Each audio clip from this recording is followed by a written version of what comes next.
year then month, so he knows kind of where to put it in proximity to where the timeline is going. So yeah, the photo work actually probably turns out to be more work than even the writing of the 20,000 words, just kind of keeping 400 images sort of straight, making sure credits get on, making sure captions get on, that kind of thing. Sure. So what makes you pick an artist? For example, what made you pick Van Halen for the photo book this time around? It's a lot of back and forth with the publisher, what they think would sell, what I'm telling them would sell. I mean, Unchained, a Van Halen user manual did pretty good for me, so we thought, yeah, it's a pretty neat idea. Obviously, it was in the work before we lost Dear King Edward, unfortunately, and actually it was going right to press right when he died, and I had to beg them to give it back to me just so I can add, one more entry and check anywhere else where I might have said something like, well, I hope they get back together with Sammy soon, kind of thing. So I had to kind of look through it really quickly to make sure I caught all that stuff. It was a little bit like, no, it's gone to press, you can't do anything to it. And then I said, no, we gotta change it. It has to be changed. So we took the file back and fixed it. But it's also a little bit based on who I think I can get photos from, who I know has a lot of photos amongst my buddies. And I just thought it would be really good because it's cool to have like this thriving solo catalog of Sammy and this thriving solo catalog of Dave to put alongside it. I like photo books where there's a lot of memorabilia and weirdness and ticket stubs and 45s and ads and stuff like that, rather than just live shots. That gets boring really fast. Yeah. And I also wanted to make sure I had words in it too. Yeah, you had a lot of colorful stuff in there, just to let everybody know who hasn't had this. So this book is definitely something that everybody who listens to this podcast is a must-have for you guys. It's a beautiful piece of work.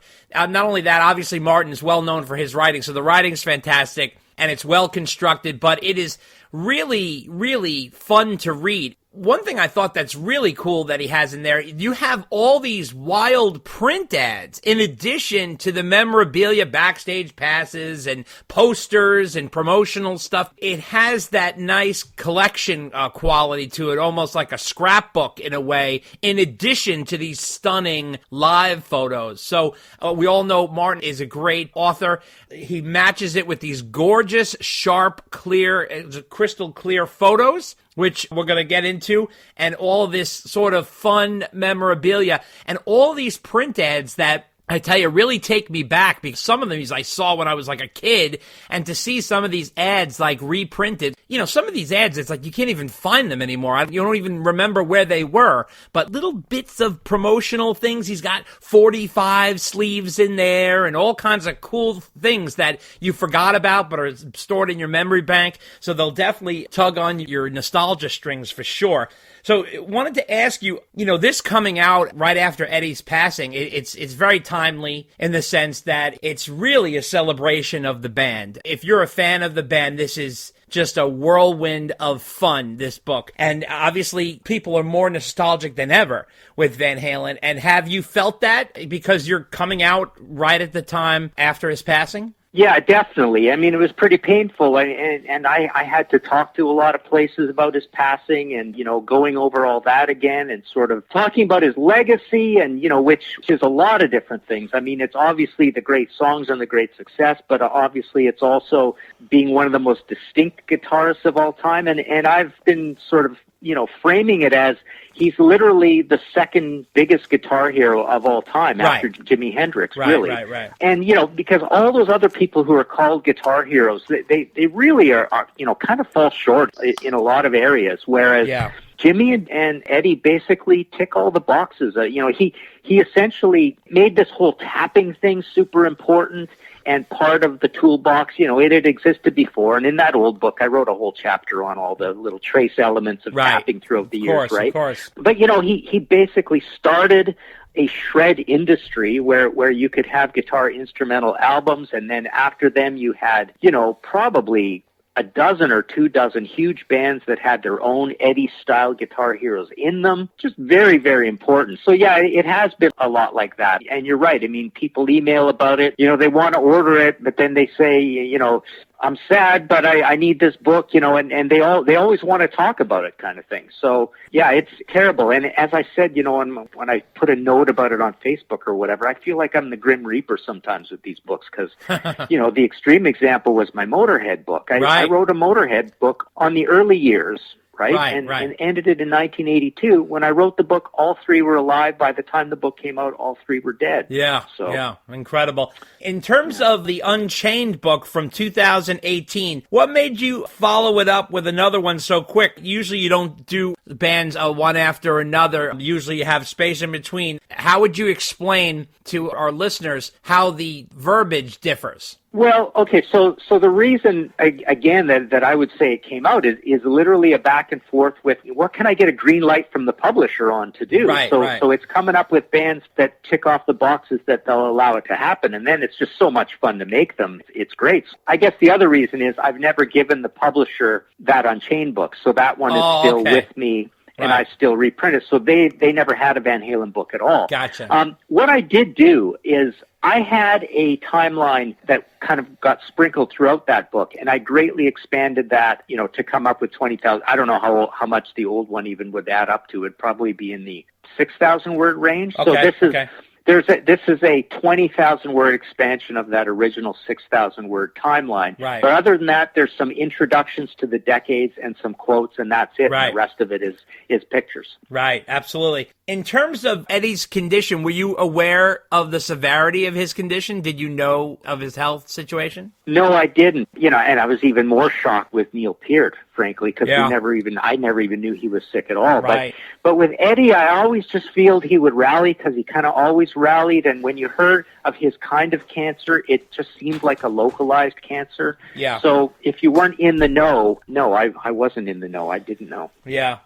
I want to ask you, Martin, it looks like as you go through the book, it's in chronological order. And it looks like some years you have a lot of stuff and other years you don't have so much. Like 1981, for example. Really, there's not a lot of pictures or memorabilia or anything for that year. So is that just a function of how much memorabilia you or your contacts have and the pictures you have?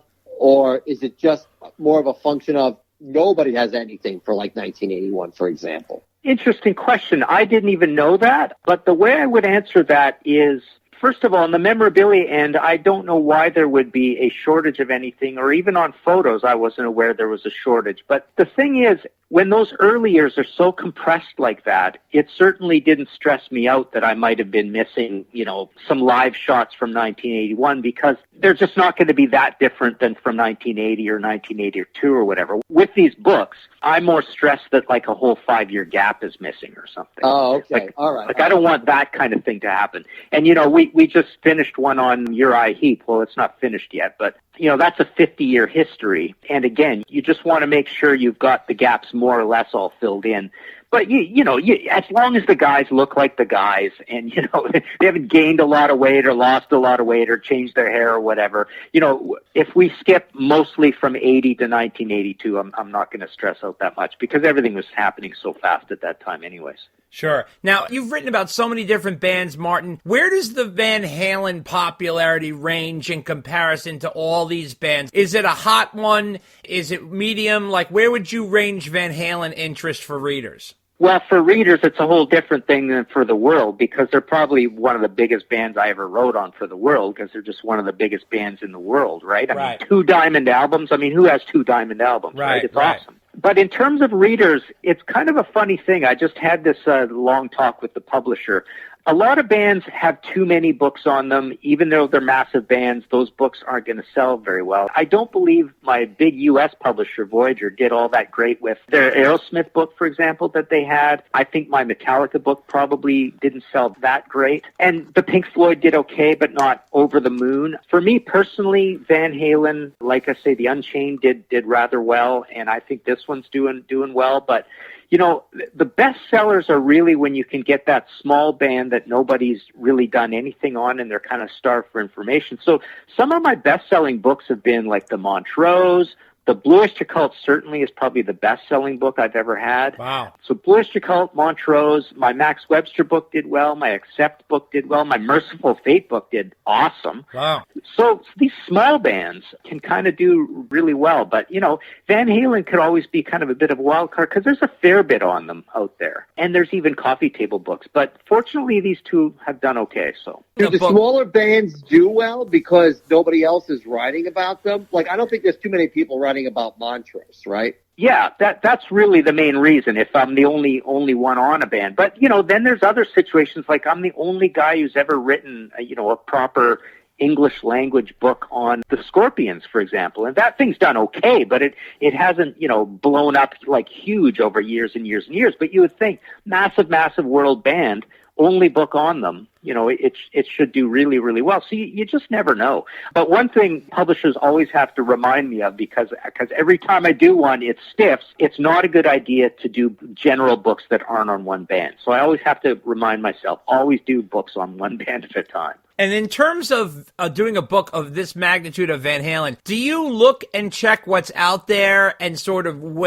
gauge what you're going to put in your book and how to make it different? Not in a big way, a little bit of that. When I do these detailed timelines, I know nobody's kind of doing that. And I know there's enough text that it's going to be better text than pretty much in any coffee table book, I think. Because normally that's just pretty puffy in general, if there's any text at all. But I am aware that there are definitely different photography books and stuff on Van Halen. But I do love the ads and all that weird stuff. We put in Montrose promo pictures, the Montrose album cover, Montrose ads, pictures of Black Oak, Arkansas album cover, the Commodores album cover. Like, who's going to do that in a Van Halen coffee table book, right? It's true. That's very true. It's nice touches. And so now, where do you get all this stuff? It's amazing. Every time I opened a page, in addition to enjoying what you wrote and what you put together, I kept saying to myself, where is he getting all this stuff? So, what was your process to gather all the promotional materials and these wild concert photos?